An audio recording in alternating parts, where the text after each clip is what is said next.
তুমি যদি নষ্ট হয়ে যাও, এই সমাজ, এই পৃথিবী কেউ তোমারে কাছে নিবেন, ফেলে দিবে, ছুঁড়ে মারবে, ছুঁড়ে। একদিন আপন বাবা মা, আমি তো প্রায় বলি, একদিন আপন মা বাপ পর্যন্ত তোমারে ফেলে দিবে। একদিন বাবা বলে ফেলবে, বাপ পর্যন্ত বলে ফেলবে তার মার কাছে, মানে নিজের বিবির কাছে, বাদ দাও, নিজের ফুত, অথচ বল বাদ দাও, এই অজাতে আর মানুষ হইতো না, বাদ দাও, তারে তার পথে ছেড়ে দাও।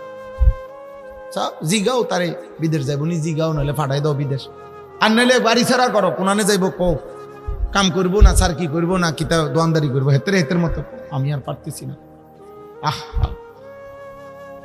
হায় নাফরমান, তোর বাপ যদি তোর এই ব্যাপারে বলে ফেলে, এবার তোর জন্য ভাববে কে? তোর মা যদি তোর ব্যাপারে বলে ফেলে, ফুট, তুই বুঝি মানুষ হলি না, এবার তোমাকে নিয়ে ভাববে কে?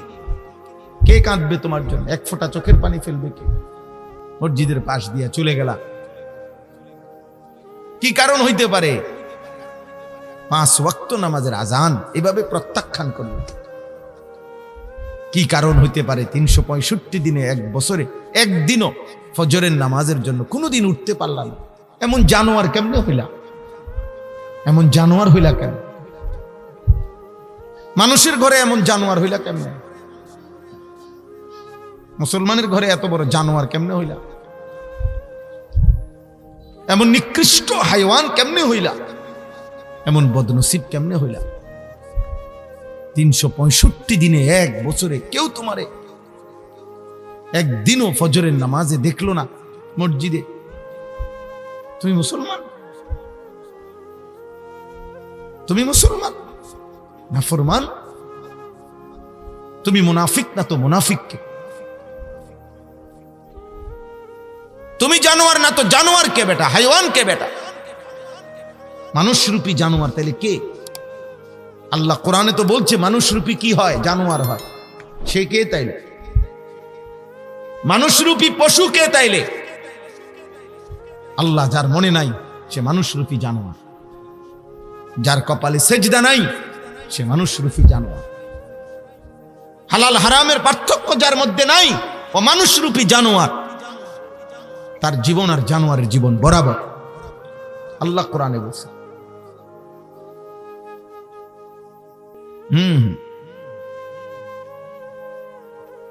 আমরা কিতাবে পড়ছি, শয়তান সবচেয়ে বেশি কাঁদে কখন? শয়তান কাঁদে কখন?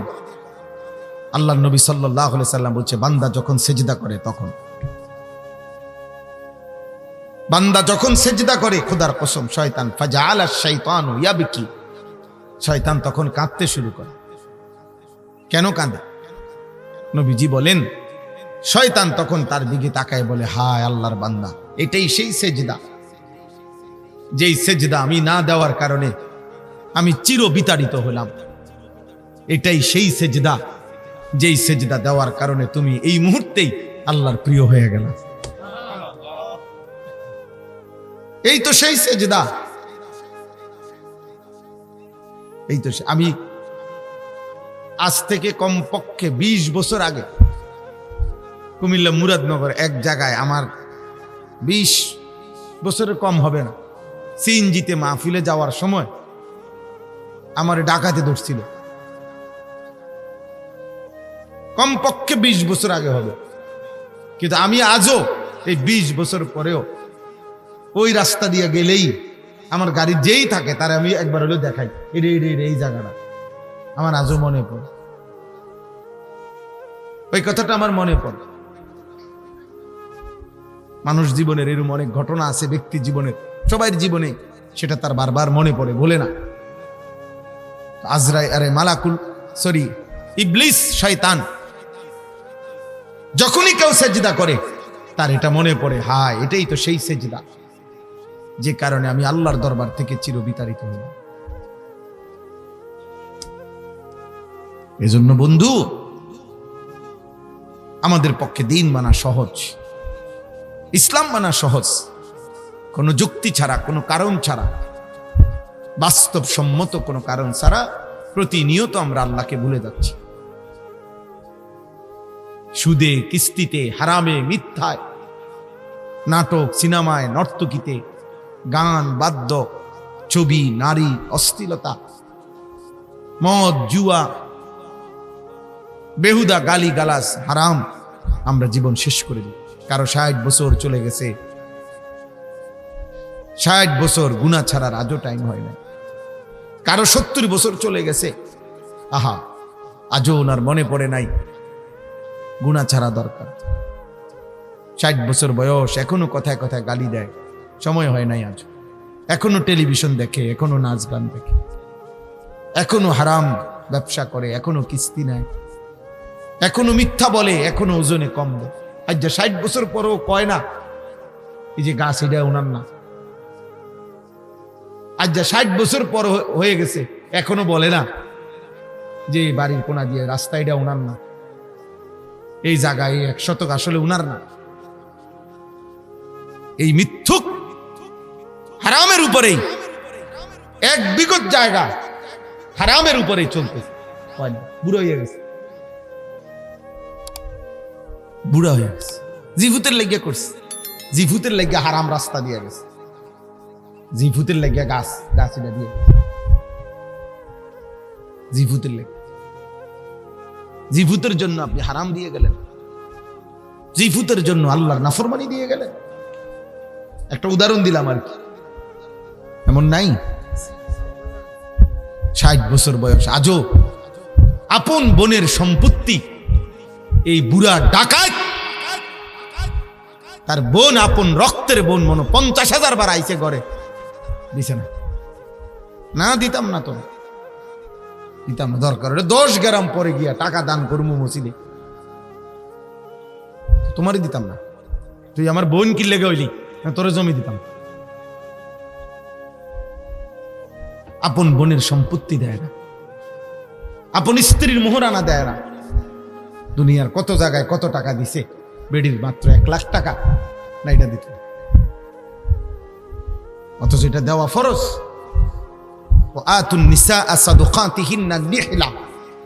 আল্লাহ বলছে তোমরা তোমাদের স্ত্রীদেরকে স্বাচ্ছন্দ্যে খুশি খুশি দিলে তাদের মোহর দিয়ে দাও, তাদের মোহরানার টাকা দিয়ে দাও। না, এটা দিবেন, এটা গুড়া, এটা নয় স্যার। আল্লাহ আমাদেরকে মাফ করে দেন। চাচা, গুনাহ ছেড়ে মাফ চাইতে হয়। আল্লাহ কোরআনুল কারীমের মধ্যে বলছে, ইন্নী গাফফারুন লিমান তাবা ওয়া আমানা ওয়া আমিলা সালিহা। আমি তার জন্য গাফফার, 1 নম্বরে যে তওবা করে, তওবা করে মানে গুনাহ ছেড়ে দেয়। তওবার প্রথম অর্থ হলো গুনাহ ছেড়ে দেওয়া। 2 নম্বর ওয়া আমানা, যে আমি আল্লাহর কথা মেনে নেয়। 3 নম্বর ওয়া আমিলা সালিহা, যে নেক আমল শুরু করে দেয়। আল্লাহ বলে আমি তার জন্য গাফফার, আমি তার 70 বছর না 90 বছরের গুনাহ মাফ করে দেব। কিন্তু গুনাহ শতভাগ জায়গাত রাখা আপনি কিতা মাফ চান? গুনাহ জায়গাত রাখা, হ্যাঁ, কাবা শরীফের ইমাম সাহেব আইনাও যদি আপনি টাকা দিয়া পয়সা দিয়া তওবা করান, কিতা তওবা? ইমাম সাহেব কি এর তওবা ফরায়? ইমাম সাহেব জানিনি আপনি এই পর্যন্ত কত জমি মেরে দিছেন? কথা কয় না। কত টাকা সুদ খাইছেন আপনি জানেননি? ইমাম সাহেব জানেনি? ইমাম সাহেব যে টাকা 500 দিয়ে দায়িত্ব দিলেন পুরা আখেরাতটা ক্লিয়ার করে দিতে, কিতা ঘটনা কি? হ্যাঁ, আখেরাত ইমাম সাহেবের আব্বার সম্পত্তি, হাসরের মাটি ইমাম সাহেবের বাপের জমি। তো তওবা কই? তওবা মানে হলো গুনাহ ছেড়ে দেওয়া। কথা বুঝছেন নি আব্বা? ছেলেরা বাবা বুঝছো কিনা বলো? তওবা মানে গুনাহ ছেড়ে দেওয়া রে বাপ। জওয়ান বুড়া সবার জন্য বললাম, তওবা মানে প্রথম অর্থ এটা। আগে তো গুনাহ ছাড়তে হবে। কালউ মা কান, তওবার প্রথম অর্থ হলো সমূলে গোড়া সহ। কালউ মানে হলো শিকড় সহ উড়ায় ফেলা। এই গাছটারে একবারে শিকড় সহ মাটির তলের থেকে উঠে এলাম, এটারে কয় কালউ, আরবিতে বলে। এই তওবার প্রথম অর্থ হলো গুনাহ একের গোড়া সুদ্ধা উড়াইয়া ফেলায়। আপাতত না, সাময়িক না, টোটাল ছেড়ে দিলাম। এটা হলো প্রথম অর্থ, কালউ মা কানা। এরপরে আইয়াজিমা আন লা ইয়াউদা ইলাইহা আবাদান। দ্বিতীয়ত হলো আল্লাহর নিকটে এ কথার মজবুত সিদ্ধান্ত দেওয়া যে আল্লাহ জেনে বুঝে এই গুনাহ আর কোনোদিন করব না। 3 নাম্বার হলো আইয়ান্দামা আলাইহা, লজ্জিত অনুতপ্ত হয়ে আল্লাহর কাছে মাফ চাওয়া। আল্লাহ আমি লজ্জিত, ভুল হয়েছে, আমি বুঝি নাই, মাওলা আপনি আমারে মাফ করে। আল্লাহ বলেন এমন 3 জিনিস, 1 নাম্বার ছেড়ে দিল গুনাহ, 2 নাম্বার আর করবে না ওয়াদা দিল, 3 নাম্বার লজ্জিত হয়ে মাফ চাইল। আমি আল্লাহ ওয়াদা দিলাম এমন বান্দার 90 বছরের গুনাহ, পাহাড় পরিমাণ গুনাহ, আসমান পরিমাণ গুনাহ, আমি জমিনের বালুকণা পরিমাণ গুনাহ আমি একসাথে মাফ করে দেব। গাফারতু লাকা ওয়ালা উবালি। আল্লাহ বলে কোনো পরোয়াও করব না, কাউরে বলবো না, তোমারে লজ্জাও দিব না, তোমারে কিছুই বলবো না বান্দা, শুধু শর্ত মতো আসো, আমি সব মাফ করে দেব। তবে শুধু নিয়ম মাফিক আসো, আমার সিস্টেম বাতলাইছি যেভাবে, আমি সেভাবে আসো, সেভাবে আসো। অতএব আজকে শুরুর কথা এটা, প্রথম কথা এটা, আমাদের প্রত্যেকের জন্য আল্লাহকে মানা সম্ভব কিনা, ইসলামকে মানা সম্ভব কিনা, দ্বীনকে মানা সম্ভব কিনা। প্রিয় ভাই নওজোয়ান, এই আমার প্রথম অনুরোধ, নিজের দিকে যত্ন নাও, নষ্ট হয়ে যায়ও না। নষ্ট মাল, পচা মাল, আবর্জনা মানুষ ঘরে রাখে না, ফেলে দেয়। তুমি যদি নষ্ট হয়ে যাও, এই সমাজ, এই পৃথিবী কেউ তোমারে কাছে নিবেন, ফেলে দিবে, ছুঁড়ে মারবে, ছুঁড়ে। একদিন আপন বাবা মা, আমি তো প্রায় বলি, একদিন আপন মা বাপ পর্যন্ত তোমারে ফেলে দিবে। একদিন বাবা বলে ফেলবে, বাপ পর্যন্ত বলে ফেলবে তার মার কাছে, মানে নিজের বিবির কাছে, বাদ দাও, নিজের ফুত অথচ বল বাদ দাও, এই অজাতে আর মানুষ হইতো না, বাদ দাও, তারে তার পথে ছেড়ে দাও, জিগাও তারে বিদেশ যাইব নি, জিগাও নাহলে ফাটাই দাও বিদেশ, আর নাহলে বাড়ি ছাড়া করো, কোনানে যাইব কো, কাম করবো না, স্যার কি করবো না, কিতা দোয়ানদারি করবো, হেতের মতো আমি আর পারতেছি না। হায় নাফরমান, তোর বাপ যদি তোর এই ব্যাপারে বলে ফেলে, এবার তোর জন্য ভাববে কে? তোর মা যদি তোর ব্যাপারে বলে ফেলে, আফু তুই বুঝি মানুষ হলি না, এবার তোমাকে নিয়ে ভাববে কে? কে কাঁদবে তোমার জন্য? 1 ফোঁটা চোখের পানি ফেলবে কে? দুনিয়ার বিবিরাও তো স্বামীদের জন্য এতটা কাঁদে না, প্রত্যাশা করে অনেক অনেক কিছু, তার চাওয়া থাকে এই, কিন্তু মা তো কাঁদে,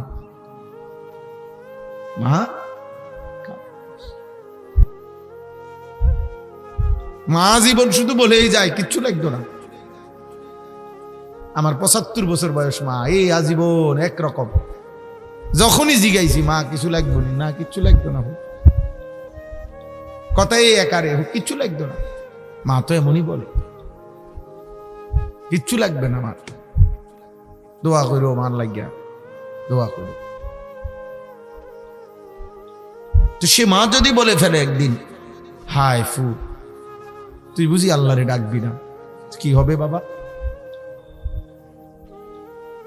মায়ের কলিজা যদি ভেঙে যায়, বাপের কলিজা যদি ভেঙে যায়, তোমার জন্য ভাববে কে? বন্ধুরা, এই শয়তান বন্ধুরা, যে তোমাকে নারী দেখায়, ছবি দেখায়, অশ্লীল দৃশ্য দেখায়, যে তোমার সারাক্ষণ অসভ্য নোংরা কথা বলে, মোবাইলের অশ্লীল ছবি দেখায়। এই জন্য আমি সবাইকে বল, আপনাদের বয়স্ক বাবা যারা আছেন, আপনাদেরকে বল, নিজের আখিরাত বরবাদ করে খোদার কসম বিবি বাচ্চার 1 জাররা উপকার করার দরকার নেই। হারামের টাকা দিয়া বউ পালনের দরকার নাই, হারামের টাকা দিয়া সন্তানকে পালনের দরকার নেই। সুদ নিয়েন না, কিস্তি নিয়েন না, ওজনে কম দিয়েন না, হারাম বাটপারি করেন না, মিথ্যা বলেন না। জমি যার যেটা তারে ওটা বুঝাইয়া দেন, রাস্তা যার যেটা তারে বুঝাইয়া দেন, গাছ যার যেটা তারে বুঝাইয়া দেন, বোনের সম্পত্তি দিয়ে দেন, চাচার সম্পত্তি দিয়ে দেন, ফুফুদের সম্পত্তি দিয়ে দেন, যার যা প্রাপ্য সব নিজের হায়াতে থাকতে সাফ করে দেন। আমনে বুঝ আমনে করে নেন, আপনার আখেরাত, আপনার মরার পরে গরু জবগিরা মানুষ খাবাইব, আর গরুর কান্দে করে আপনি বেহেশতে যাইবেন? নাও এত বাদ দুধ দিয়া খায় না, বুঝেন নাই? হ্যাঁ বেটা বুঝছে। আবার ওনারে বুঝাইছে যে আব্বা আপনি টেনশন করেন না, আপনি চিটারি বাটফারি করে যেমনি পারেন আপনি ঠিক করে যান, পরে আল্লাহর রহমতে গরু জবাই করে দিন, আপনি লেগে গেলে আমি ভাত খাবাই দিব, সবাই মিললে আপনার বেশ পালগি দিয়ে ফেলব। বুঝেন নাই? গরুর কান্দে করে বেহেস্তে যাবে। আপনার মৃত্যুর পরে তো যদি আপনার জন্য 1 কোটি টাকা খরচ করে, আপনার তো 1 টাকারও তখন দরকার নেই, আপনি তো মরিয়ে গেছেন। কথা বুঝেন নাই? এখন তো আমার 1 টাকাও দরকার, আমার মরার পরে তো আমার 100 কোটি টাকাও আমার কি দরকার? আমার দরকার কখন? এখন না, এখন আমার টাকা, আমি বাইচা আছি, আমার টাকা তো এখনই না আমি আল্লাহর পথে খরচ করব। এখনের 1 টাকা আর আমার মৃত্যুর পরে আমার জন্য 100 কোটি টাকা খরচ করলে বরাবর 1 টাকার দাম বেশি, কারণ এখন তো আমার প্রয়োজন, এখন তো আমার প্রয়োজন। আল্লাহ আমাদেরকে মাফ করে দেন। আমাদের প্রত্যেকে আমাদের ব্যাপারে নিজেদের একটা বড় গাফলতি। আমরা যাও কিছু আছে শারীরিকভাবে কিছু ইবাদত কম বেশি যাও আমরা করি, কিন্তু আমাদের যে অর্থ আল্লাহর দেওয়া, এই কথাটা আমরা বুঝতে চাই কম। আমাদের যে টাকা পয়সা আয় উপার্জন জায়গা জমি, এটা যে আমাদের আল্লাহর দেওয়া এবং এটার মধ্যে যে আল্লাহর হুকুম আছে, এটা যথোপযুক্ত বুঝার চেষ্টা করা আমাদের মধ্যে এই মানসিকতাটা কম, এটা কম। এই জন্যই বললাম। অথচ ইসলামের 3টি মৌলিক বিধান, গুরুত্বপূর্ণ বিধান, 2টা ফরজ, একটা ওয়াজিব। এটা আমাদের আর্থিক, আমাদের আল্লাহর দেওয়া অর্থ যেটা উপার্জন, আমাদেরকে আল্লাহ যা দিছে যাকে যা তার সাথে সম্পৃক্ত। একটা হলো যাকাত, একটা হলো হজ, একটা হলো কুরবানি। এই 3টি আমল স্বাভাবিক দান সদকার সাথে সম্পৃক্ত না। দান সদকা তো ইচ্ছা মাফিক। আমি বলছি মাদ্রাসার জন্য কিছু দেন, আমি বলছি মসজিদের জন্য কিছু দেন, আপনি দিলেন 10 টাকা, উনি দিল 100 টাকা, আরেকজনে দিল 1000 টাকা, ঠিক আছে, এটা তো নফল। কিন্তু যাকাত তো এমন না যে আপনারা প্রত্যেকেই যাকাত দেন যার যার মতো করে, না না, যাকাত এমন না। যাকাত ইসলামী শরীয়তের একটি ফরজ বিধান, এবং এই ফরজটি আপনার সম্পত্তির উপরে বছরে একবার নির্দিষ্ট সময় আপনি বছর ঠিক করবেন। প্রতি বছর আপনি একটা টাইম ঠিক করবেন যে আমি বছরে এই 1 দিন, এই 2 দিন হিসাব করমু আমার সম্পত্তি আছে কি কি। আমি একজন আলেম থেকে এই 3 দিনে, এই 4 দিনে বুঝে নেব, সেটা রমজান হোক, রমজানের আগে হোক, রমজানের পরে হোক। আপনার এটা দায়িত্ব যে হুজুর আমার মোট জমিয়ে দূর, আমার ব্যাংকে টাকা আছে কয় টাকা, আমার কাছে জমা আছে এত, অথবা আমার বিবির হিসাব, আমার স্ত্রীর গহনা আছে এত বড়ি, আমার স্ত্রীর কাছে জমা টাকা আছে এত। এটা হিসাব করে আপনি বলে দেন আমার উপরে যাকাত আসবে কিনা, আসলে কত টাকা। সুজা মাসালা, সহজ কাজ। আমাদের প্রত্যেকের উপরে এটা ফরজ। ইচ্ছা করে আমাদের কোটি কোটি মুসলমান এটা বুঝতে চায় না, জিজ্ঞাসাও করেন। শুধু তাবিজ আসেনি হুজুর, দোয়ানে ঝুলাইয়া রাখতাম, লাল কালি দিয়া লিখে দিবেন এমন কোন তাবিজ, 110 টাকার কোন তাবিজ যেটা দোয়ানে ঝুলাইয়া দিলে কাস্টমারের যেন একটা চাপাচাপি লাগে, বেচা কিনা যাতে ভালো হয়, এরকম তাবিজ লাগলে আরো দেন। অনেক দোকানে গেলে দেখি চারিদিক দিয়ে লাল লাল এরকম কি ঝুলানো তাবিজ, ব্যবসা বরকতের তাবিজ। হ্যাঁ বরকত, উনি কিস্তি লয়, আর আমার দায়িত্ব হলো দোয়া করে দিতাম যাতে ব্যবসা বরকত। হারাম খোর তোর জন্য কি দোয়া করতো? এই বেটা, কিস্তি করতো হারাম খোর বেটা, সুদ করতো হারাম খোর বেটা, হারাম খোরের জন্য আবার দোয়া কিসের? অবৈধ উপার্জনকারীর জন্য আবার কিসের দোয়া বেটা? দোয়া যদি করতে হয় তাহলে দোয়া তো হবে এটাই যে আল্লাহ আপনি তার হারামের মধ্যে 1 পয়সার বরকত দিয়েন না, আপনি তারে হারাম থেকে বাঁচার তৌফিক দেন, আরে তারা আল্লাহ ফিরিয়ে দেন। এটা না তার জন্য দোয়া। বুঝেন নাই কথা? এটা না মূলধন। আল্লাহর নবী সাল্লাল্লাহু আলাইহি ওয়াসাল্লাম বলেন, যে ব্যক্তির উপরে যাকাত ফরজ হলো অথচ সে যাকাত দিল না, আল্লাহর কসম নবীজি বলছেন কিয়ামতের দিন তার সম্পত্তি অত্যন্ত বিষধর সাপ আল্লাহ আকৃতি দিবেন, যেই সাপের দুইটা মুখ, যেই সাপের মাথার মুখ উপরে চুল নাই, টাক, অর্থাৎ এত বিষধর, বিষের কারণে মাথার টাক বরাবর চুল নাই, এরকম দুই মুখ আল্লাহ তার নবী সাল্লাল্লাহু আলাইহি সাল্লাম বলে তার সম্পত্তিটাকে দুই মুখ বিষধর সাপের আকৃতি দিয়ে খোদার কসম তার সারা দেহের মধ্যে পেঁচানো হবে। অতঃপর তার দুই গালে, আল্লাহর নবী বলেছেন, বুখারীর হাদিস, বুখারীর হাদিস, মুসলিম শরীফের হাদিস, বিশুদ্ধ হাদিসের কিতাবের হাদিস, নবীজি বলেন, মুসতিলা মালুহু ইয়াউমাল কিয়ামাতে শুজাআন আকরা লাহু যাবিবাতান। এরকম বিষধর সাপের আকৃতি দিয়ে তার দুই গালের মধ্যে দুই মুখ ওই সাপ কামড়াইতে থাকবে, আর একটা একটা কামড় দিবে আর বলবে, আনা মালুকা আনা কানজুকা, হে নাফরমান, আমি তোর জমানো মাল, আমি তোর জমানো সম্পদ, যার থেকে তুমি আল্লাহর রাস্তায় যাকাত দাও না। হ্যাঁ, এটা বুখারীর হাদিস, বিশুদ্ধ হাদিস। এবার কোরআন কি বলছে? কোরআনুল কারীম আল্লাহ তাআলা বলছে, আমার দেওয়া সম্পত্তি থেকে যে যাকাত দিল না, কিয়ামতের দিন তার সেই সম্পত্তি জমা করে একসাথ করে ফুটবলের মতো গোল বানাইয়া জাহান্নামের আগুনের মধ্যে পোড়ানো হবে। অতঃপর পোড়াইয়া এই গোলাকার ফুটবলের মতো তার সম্পত্তিটাকে আগুনে পোড়াইয়া, খোদার কসম আল্লাহ বলছে, তার কপাল, কোমর এবং পিঠ, এই তিন জায়গায় হাসরের মাঠ যতক্ষণ চলবে অতক্ষণ দাগ দেওয়া হবে একটার পরে। ইয়াউমা ইউহমা আলাইহা ফি নারি জাহান্নাম ফাতুকওয়া বিহা জিবাহুহুম ওয়া জুনুবুহুম ওয়া যুহুরুহুম হাদা মা কানাসতুম লিআনফুসিকুম। আল্লাহ বলেন, ফেরেশতা তখন বলবে, হে নাফরমান, যা দিয়ে তোমাকে দাগ দেওয়া হচ্ছে আগুনের দাগ, এটা তোমার জমানো সম্পদ, যা যাকাত দাও নাই। ফাযুকু মা কুনতুম তাকনিজুন।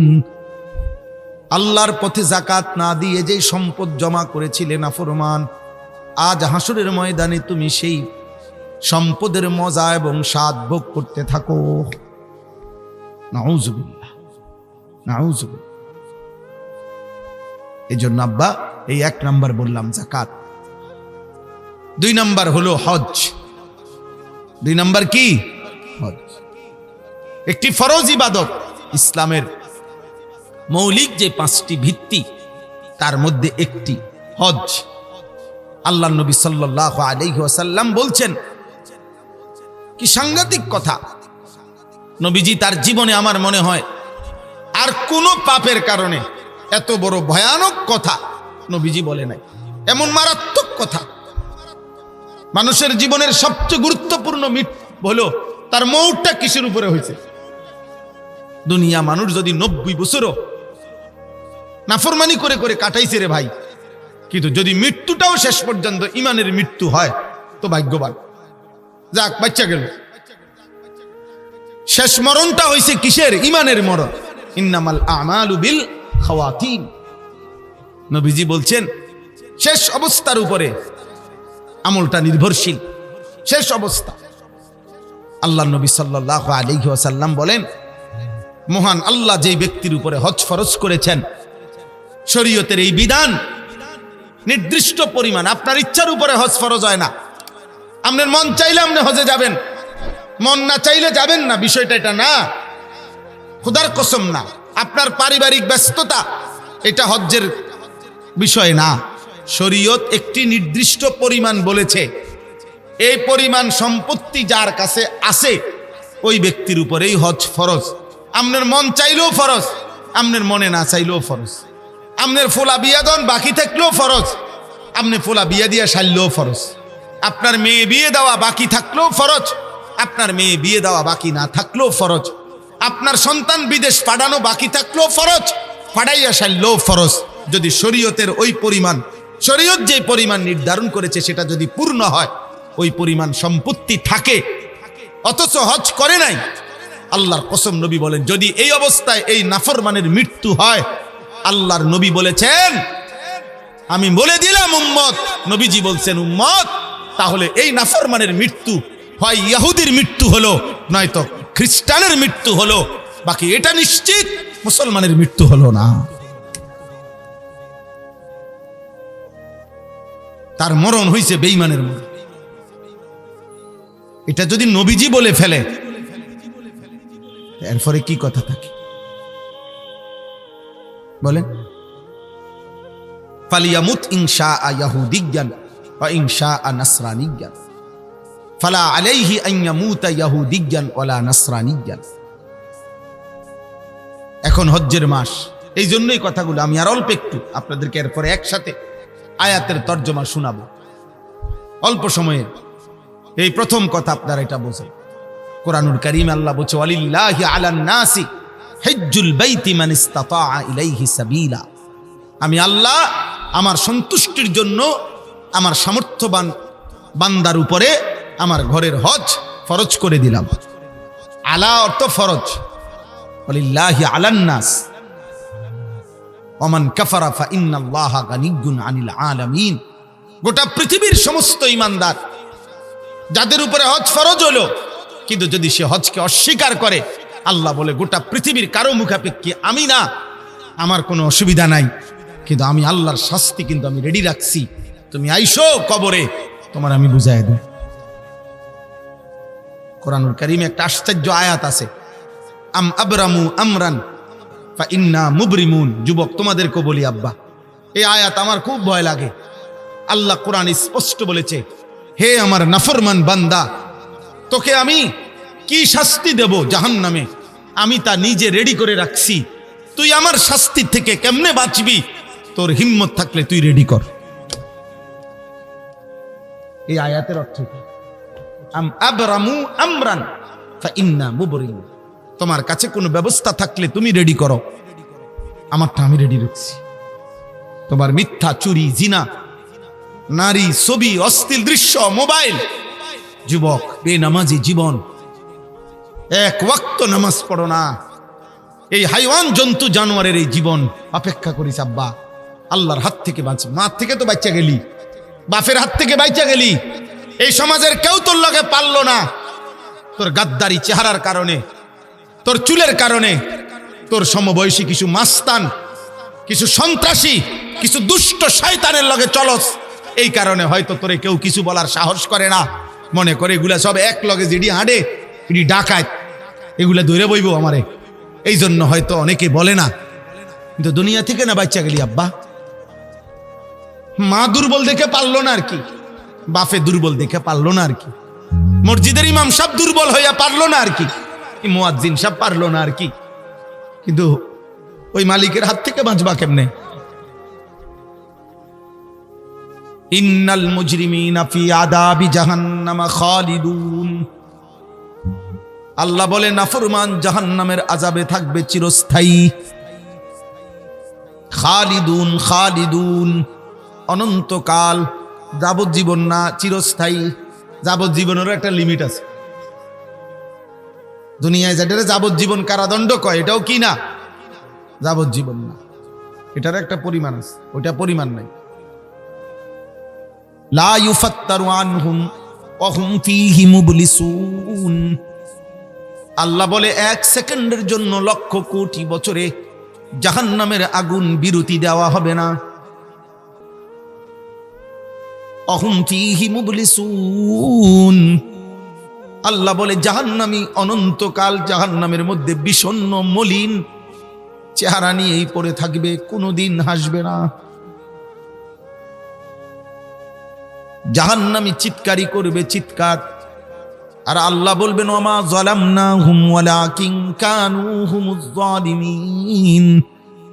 বান্দা আমি তোমার উপরে জুলুম করি নাই, আমি সময় দিয়েছি, আমি কিতাব দিয়েছি, আমি কখনো নবী কখনো উলামা পাঠিয়েছি, আমি আল্লাহকে চিনবার জন্য সব ব্যবস্থাপনা আমি রেখেছিলাম। আমি দুপুর 1টা বাজে জোহরের আজান দিছে, 4:30টায় আসরের আজান দিছে, 3.5 ঘন্টা পরে মাঝখানে 3.5 ঘন্টা নামাজের সময় ছিল, জোহর পড়তে পারতা। 1.25 ঘন্টা ফজরের ওয়াক্ত ছিল, নামাজ আদায় করতে পারতা, 4 রাকাত মাত্র নামাজ। 5 ঘন্টা কমপক্ষে বেলা মাকরুহ এশার ওয়াক্ত ছিল, ইজিলি তুমি পড়তে পারতা। আমি জুলুম করি নাই বান্দা, আমি জুলুম করি নাই। সময়ও দিয়েছি, হায়াতও দিয়েছি, কিতাবও দিয়েছি, বুঝাইয়া বলার জন্য উলামা, আউলিয়া, ইমাম, খতিব, ওয়াইজ, বক্তা, পীর, বুজুর্গ সব পাঠাইছি। আমি কি করলাম বান্দা? আমি তো সব ইন্তজাম করেছি। আমি তো মসজিদের মাইক দিয়া 5 ওয়াক্ত নামাজ মুয়াজ্জিনকে দিয়া শুনাইছি। আমি কতবার ডেকেছি হাইয়া আলাস সালাহ, তুমি নাফরমান, একবারও সাড়া দিলা না। তুমি আমার কথায় পাত্তাও দিলা না। তুমি তো জুলুম করেছো নিজের উপরে। ওয়ানাদাউ ইয়া মালিকু লিয়াকদি আলাইনা রাব্বুক। আল্লাহ বলে জাহান্নামী জাহান্নামের আগুনে অস্থির হয়ে সর্বশেষ ফেরেশতা মালিক, জাহান্নামের ফেরেশতাদের সর্দার যিনি, ওই ফেরেশতাকে ডেকে বলবে, হে মালিক ফেরেশতা, আল্লাহকে তুমি একটু বলো না আমারে মৃত্যু দিয়ে দিতে। এই আগুন আমি আর সইতে পারি না, আমারে চিরতরে মৃত্যু দিয়ে দিতে বলো, আমি একদম মরে যাই। ক্বালা ইন্নাকুম মাকিসুন।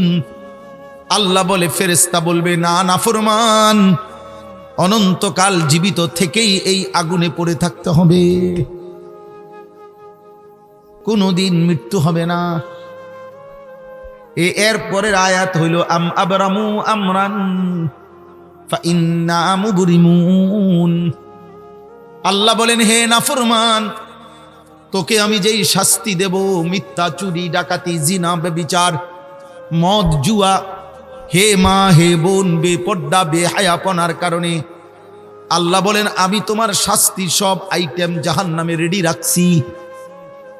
তুমি আমার আযাব থেকে কেমনে বাঁচবা বান্দা? তোমার লোক তুমি রেডি করো। তোর কে কে আছে তোর বন্ধুরা বলে রাখিস।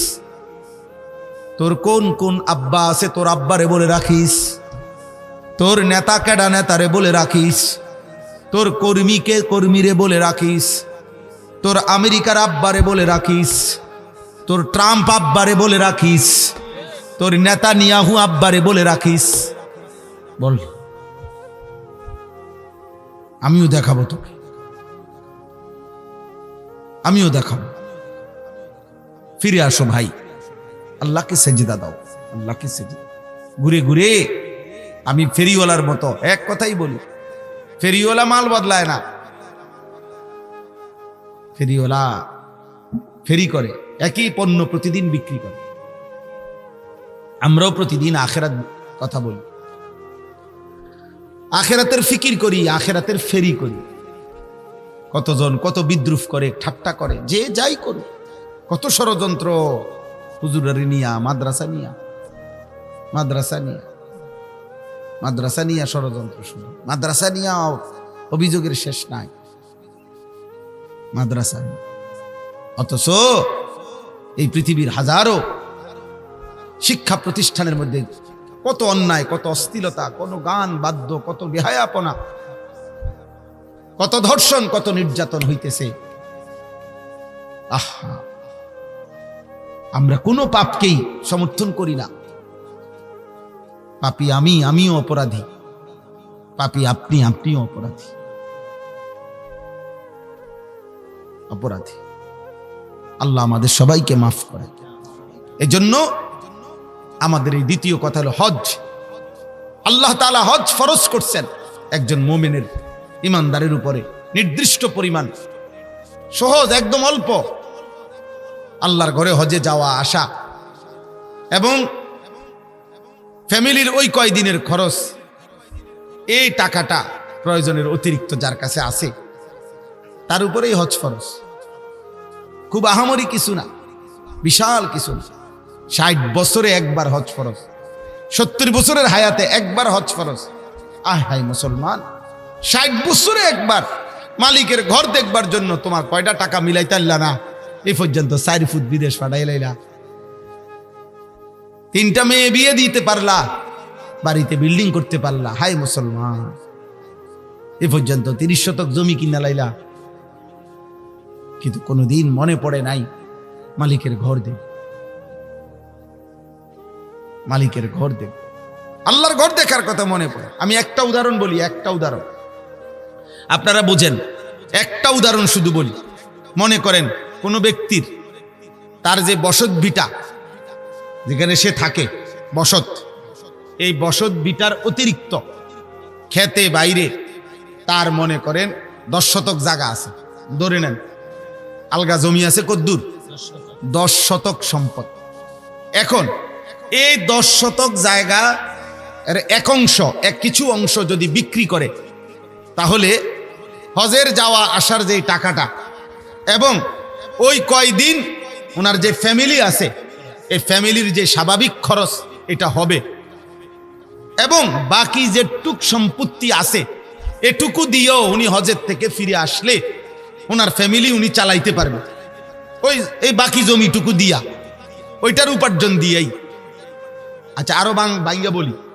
মনে করেন 10 শতক জায়গা, তো 10 শতক জায়গার মধ্যে 3 শতক জায়গা এখন সর্বনিম্ন মানে স্বাভাবিকভাবে এখন বর্তমানে সর্বোচ্চ যদি 6 লাখ টাকা হয়, স্বাভাবিক মধ্যম মানের যে কোনো কারো পক্ষে হজে যাওয়া সম্ভব।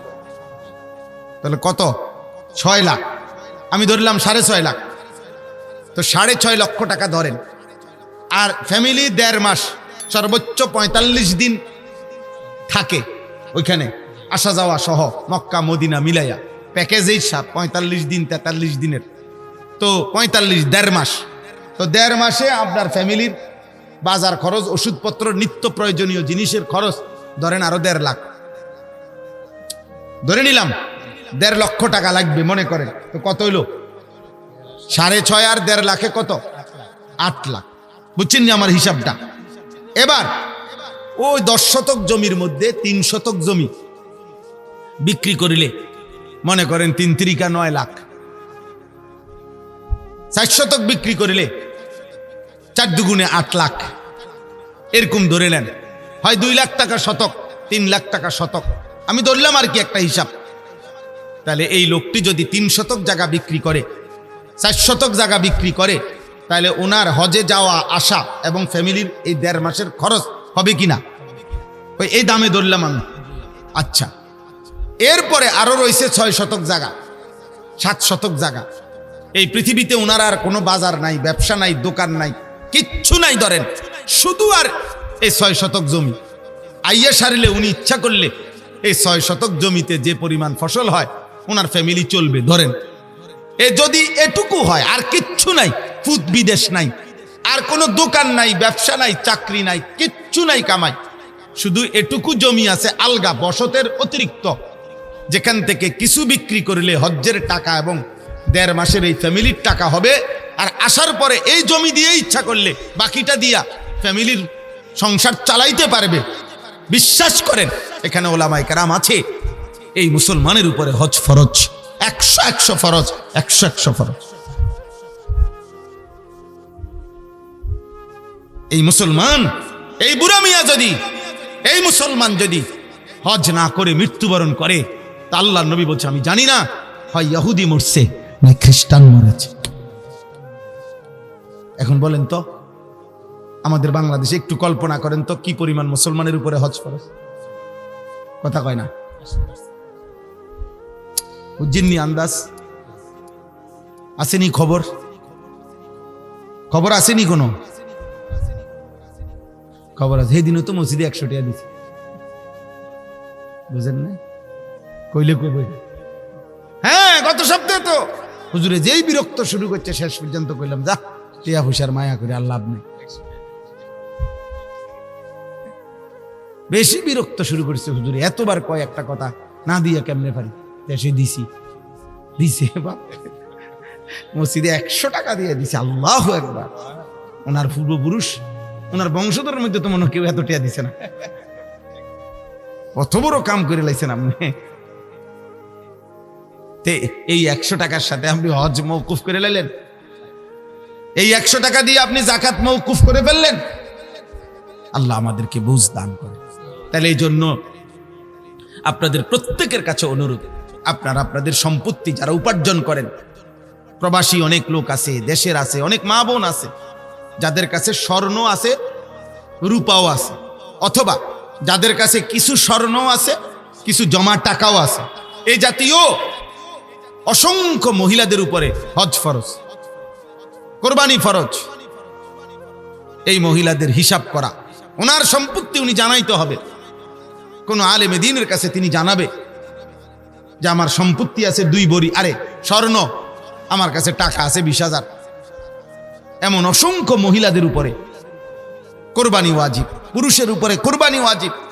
কোরবানির দিন 3 দিন, প্রথম দিন সুবহে সাদিক থেকে নিয়ে এসো, তৃতীয় দিন মাগরিব পর্যন্ত যার কাছেই আপনার 52.5 তোলা রূপা সমপরিমাণ টাকা অতিরিক্ত আছে, আসবে, মনে করেন এবার বাইতাইছে ঈদ উপলক্ষে আইয়া আপনার 3 লাখ পাওনার টাকা আগে দিয়ে দিছে ঈদের দিন বা ঈদের পরের দিন সকালবেলা, বুঝেন না ঈশা, এটা আপনার অতিরিক্ত টাকা এখন পাইলেন। আপনার উপরে এই 52.5 ভরি রূপার দাম যদি হয় এই 3 লাখ টাকা, তাইলে আপনার উপরে কোরবানি ওয়াজিব। আপনি এই কোরবানি দিতে হবে। আর যদি না দিতে চান, এই টাকাটা বেড়ারে মাফ করে দিতে হবে। ভাই নিজ্ঞান, আপনি টেহা নিজ্ঞান, আমার হলে কোরবানি দণ্ড। আপনি 3 লাখ টাকা আমরে দিয়া আমার 20,000 টাকা সেভ করলাম, এমন করলে হবে নি? না, আল্লাহ তো দেখছেন। আল্লাহ কি দেখছেন কিনা বলেন? রাসূলুল্লাহ সাল্লাল্লাহু আলাইহি সাল্লাম বলে দিয়েছেন, তখনকার যুগে ছাগল বকরি হিসাব করে যাকাত দিত। এই হিসাবে যাতে যাকাত না আসে, জন্য 2-1 জনে কৌশল বাইর করছিল। আপনার ছাগল কমায় লাইতো, 3-4 খানে কি করতো, এটা ছড়ায় রাখতো। হেনে 30টা, হেনে 40টা, হেনে 70টা। নাই, আমার কাছে এতটি নাই, 150টা ছাগল একসাথে নাই। আসো, নবী সাল্লাল্লাহু আলাইহি ওয়াসাল্লাম স্পষ্টভাবে নিষেধ করছে যাকাত থেকে বাঁচার জন্য। তোমরা এমনটা কোনোভাবেই করো না, এমনটা করো না। আমার ভাই, অনেক রাত হয়েছে, আপনারা কষ্ট করছেন, কিন্তু আপনাদের কাছে এই মৌসুম এখন হজ্জের মৌসুম, কোরবানির মৌসুম। এই জন্য বললাম, নবীজি বলছে যার সামর্থ্য আছে অথচ কোরবানি আদায় করে নাই, খোদার কসম নবী বলছে ফালা ইয়াকরাবান্না মুসাল্লানা, সে যেন আমাদের ঈদগাহে না আসে, সে যেন মুসলমানদের সাথে নামাজে না আসে। তুমি আইসো না। সামর্থ্য ছিল কোরবানির, বাফে ফুতে বিদেশ থেকে টাকা পাঠায়, টাকা 30,000 দিয়া দিছে, বাইত কোরবানি দিয়েন, বাইত কোরবানি দিয়েন, আব্বার নামে কোরবানি দিছে, মার নামে। তো তোমার কাছে না টাকা আছে, তো তোমার উপরে যে কোরবানি ওয়াজিব সেটা কই? বলবে যে বাড়িতে না টাকা দিছি। তো বাড়ির যে টাকা দিছে এটা তো তুমি সারা বছরই বাড়িতে টাকা দাও, বছরে অন্য সময় সে টাকা দেয় না, কথা বলেন না? তো বাবা মারে তো তুমি টাকা দিছো, তো তোমার নিজের হুকুম কই? তোমার ওয়াজিব আদায় হলো কই? শহরে ছেলেটা চাকরি করে, বাজারে ব্যবসা করে, বিয়ে করে নাই বুঝলাম, একসাথে সংসার, কিন্তু তোমার তো উপার্জন আছে। তো তোমার ঈদের দিনের হিসাবে যদি 52.5 ভরি রূপার দাম সমপরিমাণ টাকা তোমার কাছে অতিরিক্ত থাকে, তোমার উপরে তো কোরবানি ওয়াজিব না। হাতে টাকা 10,000 হাতে দিছে, বড় মিয়া দিছে 15,000, মাঝা মিয়া দিছে 18,000, মিলাইয়া বাইত কোরবানি দিছে। এটি নিয়ে কোরবানি, কোরবানি বুঝি এমনি হয়?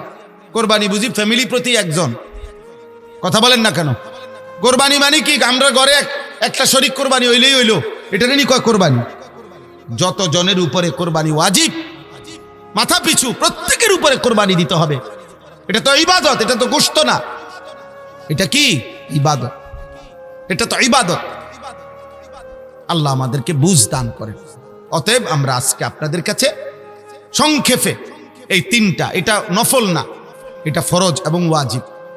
জাকাত, হজ, কুরবানি, দয়া করে প্রত্যেক ছেলেদের মধ্যে যারা আছো, উপার্জন করো, উপার্জন, চাকরি করো, ব্যবসা করো, ক্ষেত করো, বিদেশ থাকে, শহরে চাকরি করে, যাদের রোজগার আছে, রোজগার উপার্জন আছে, এমন প্রত্যেক মুসলমান আপনাদের কাছে অনুরোধ, আপনারা অবশ্যই অবশ্যই কোনো নির্ভরযোগ্য আলেমের কাছে জিজ্ঞাসা করে নিবেন, বলে নিবেন যে হুজুর আমার এত টাকা আছে, আমার উপরে কোরবানি আসবে কি?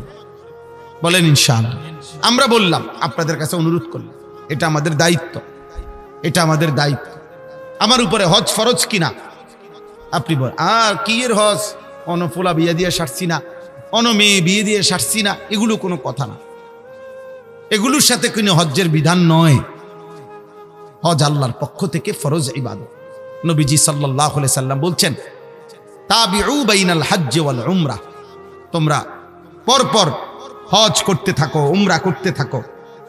নবীজি ওয়াদা দিছেন, হজ করিলে, উমরা করিলে, আল্লাহর কসম নবী বলছে, তোমাদের দারিদ্রতা, অভাব এবং গুনাহ এভাবে মুছে যাবে, মিটে যাবে, সরে যাবে, যেভাবে লোহা, স্বর্ণ, রৌপ্য আগুনের মধ্যে ঝংকার পুরাইবার জন্য আগুনে দিয়া যেমনে লোহার ঝংকার, স্বর্ণের খাদ যেভাবে পরিষ্কার করে, আল্লাহ নবী বলেন হজ এবং উমরা তোমাদের অভাব, দারিদ্রতা এবং গুনাহ এভাবে পরিষ্কার করে। ফাইন্নাহুমা ইয়ানফিয়ানি ফাকরা ওয়াদ দুনুব। নবীজি বলছেন, মা আমআরা হাজ্জুন কাত্তু, হাজি আল্লাহর ঘরে খরচ করে কোনোদিন ফকির হবে না, অভাবী হবে। এই পৃথিবীতে কোনোদিন এমন ঘটনা ঘটে নাই, দোকান করে মাইর খায়, ব্যবসা করে মাইর খাইছে, বিদেশ গিয়া মাইর খাইছে, গাড়ি কিন্না মাইর খাইছে, কিন্তু হজ করে, আল্লাহর ঘরে খরচ করে, আল্লাহর কসম, আল্লাহ নবীর ওয়াদা, এমন কেউ পৃথিবীতে বলতে পারবে না যে আমার তো টাকা পয়সা ছিল কিন্তু আজ আমি পথের ফকির হয়ে গেছি হজ কইরা, আল্লাহর ঘরে খরচ করতে গিয়ে আজ আমি ফকির, এমন কোন কথা পৃথিবীর কেউ বলতে পারে নাই, পারবেও না। এটা নবীজির ওয়াদা, এটা নবীজির কি ওয়াদা। নবী সাল্লাল্লাহু আলাইহি ওয়াসাল্লাম বলছেন, কোরআনে আল্লাহ বলছেন, বিয়ে করো মুমিন, তুমি অভাবী, আল্লাহ তাআলা বলছেন আমি ওয়াদা দিলাম বিবাহের বরকতে আমি তোমারে ধনী বানায় দেব। জিনা করো না, জিনাতে জীবন যাবে। অশ্লীল নারী দেখো না, অসভ্য নোংরা ছবি দেখো না, হালাল পবিত্র বিয়ের অপেক্ষা করো, আল্লাহ তাআলা তোমারে ধনী বানায় দিবে, আল্লাহ ধনী বানায় দিবে। ইন ইয়াকুনু ফুকারা ফাসাউফা ইউগনিহিমুল্লাহু মিন ফাদলি, সূরা নূরের আয়াত।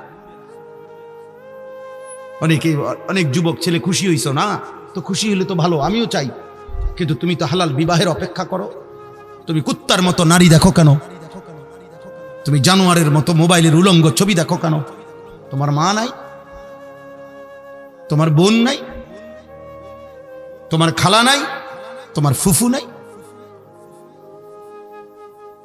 এই জন্য পৃথিবীর সবচেয়ে নিকৃষ্ট চরিত্রহীন,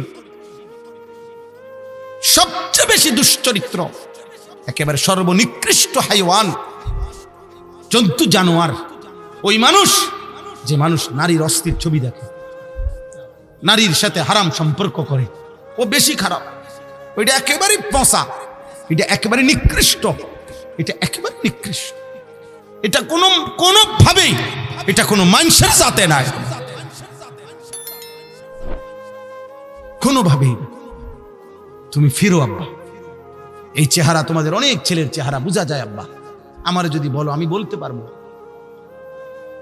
মোবাইল তোমার ঘরে নষ্ট করে দিছে, নারীর ছবি তোমাদেরকে নষ্ট করে দিছে, আল্লাহ বুলাই দিছে। একটা সেজদা দিত কোনোদিন কদ্দুর বিবেকে কেউ মনেও করায় না। এই অস্থিলতা, এই বেহায়াপনা, আল্লাহ আমাদেরকে হেফাজত করেন। চলেন, আমার কথা শেষ। আমরা ফিকির করি, এই কোরআনুল কারীম আল্লাহ তাআলা এখানে বলছেন, নবীকে আল্লাহ, ইব্রাহিমকে আল্লাহ বলছেন, আল্লাহ তাআলা বলছেন আপনি আমার পক্ষ থেকে হজ্জের ঘোষণা দেন। ইব্রাহিম আলাইহিস সালাম বলছে, আল্লাহ আমি ঘোষণা দিলে কয়জনে শুনবে? আল্লাহ বলছেন, ওয়াদা দিছেন এখানে, বন্ধু আপনি ঘোষণা দিয়ে রাখেন, আমি কিয়ামত পর্যন্ত আমার ঘরে কারা কারা আসবে আমি নিয়ে আসবো। আমি নিয়ে, এটা তৌফিক, এটা আল্লাহর মহব্বতের ব্যাপার, আল্লাহর পছন্দের ব্যাপার। বাবা হজে যায় সে মালিক নিজের হাতে পছন্দ করে যাকে, আল্লাহর ঘরে সে যায়। আল্লাহ সেদিন বলছে, প্রথম দিন ইব্রাহিমকে বলছে, ইব্রাহিম নাদি ওয়া আলাইয়াল বালাগ, আজ তুমি ডাক দাও, কিয়ামত পর্যন্ত পৌঁছাবো আমি পৌঁছাবো। আমার ঘরে কে কে যাবে? এক মোমেনের স্বপ্ন যুবক, কক্সবাজার না, বান্দরবন না, এক মোমেনের স্বপ্ন কাবা, এক মোমেনের স্বপ্ন মদিনা, এক ইমানদারের হৃদয়ের স্বপ্ন থাকবে, আমি আমার মালিকের ঘর দেখব কোন দিন, আমি আমার রবের ঘর দেখব কোন দিন। এখানে আছে লিয়াশহাদু মানাফিআ লাহুম। আল্লাহ বলছে, বন্ধু কেউ যদি বলে হজে আসবো, কেন যাব আল্লাহর ঘরে, আল্লাহ বলেন, ওরে বলেন আসতে, ও নিজে আইসা দেখুক, আমি তারে নিজে দেখাবো, আমি আল্লাহ দেখাবো ওকে আমার ঘরে আসলে মজা কেমন, আমার ঘরের চারদিকে ঘুরলে মজা কেমন, আমি দেখাবো ওরে। লিয়াশহাদু মানাফিআ লাহুম, তার কল্যাণ সে আইসা দেখুক, আমি বলবো না, আমি দেখাবো, আমি আল্লাহ নিজে দেখাবো।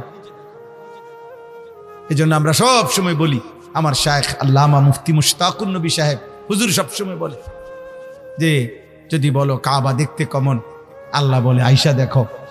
যদি বলে সাফা মারওয়ায় দৌড়তে কেমন, আল্লাহ বলে আইসা দেখো।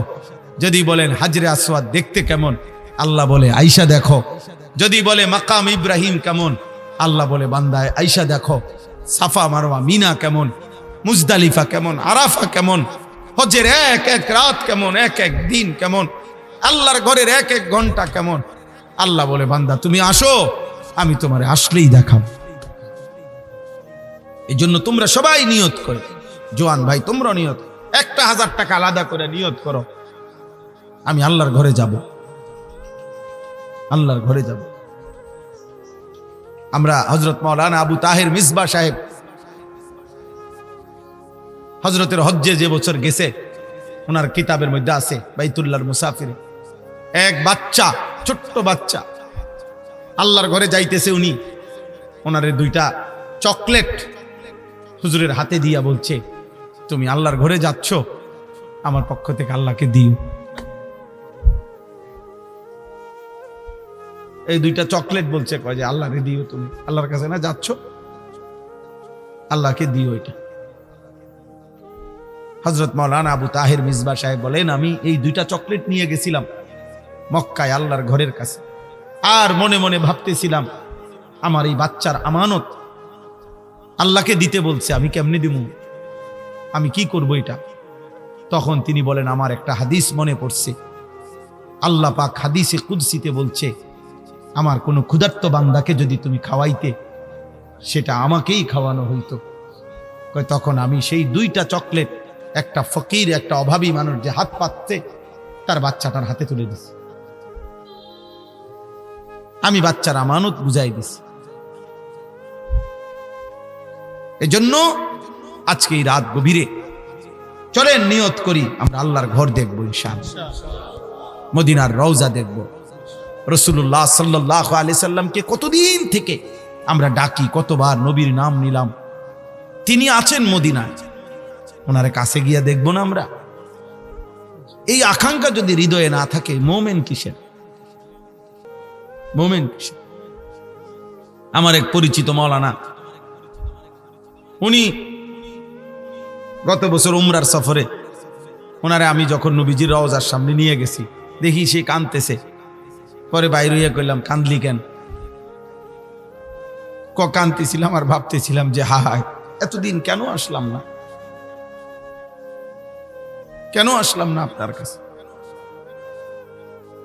এই জন্য আমরা প্রত্যেকে ইনশাআল্লাহ আল্লাহর ঘর দেখার নিয়ত করি। বলেন ইনশাআল্লাহ, বলেন ইনশাআল্লাহ। আল্লাহ সবাইকে তৌফিক দান করেন।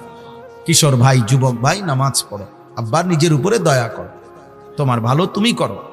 এই পৃথিবীর কেউর সময় নাই তোমার নিয়ে ব্যস্ত হওয়া, তোমার ভাবনা তুমি ভাবো। এমন সুন্দর জীবন নারী ছবি দেখে নষ্ট করো না, এমন রাত, এমন হায়াত আর ফিরবে না, নিজেরে বরবাদ করে দিও না। আল্লাহ আমাদের সবাইকে তৌফিক দান করুন।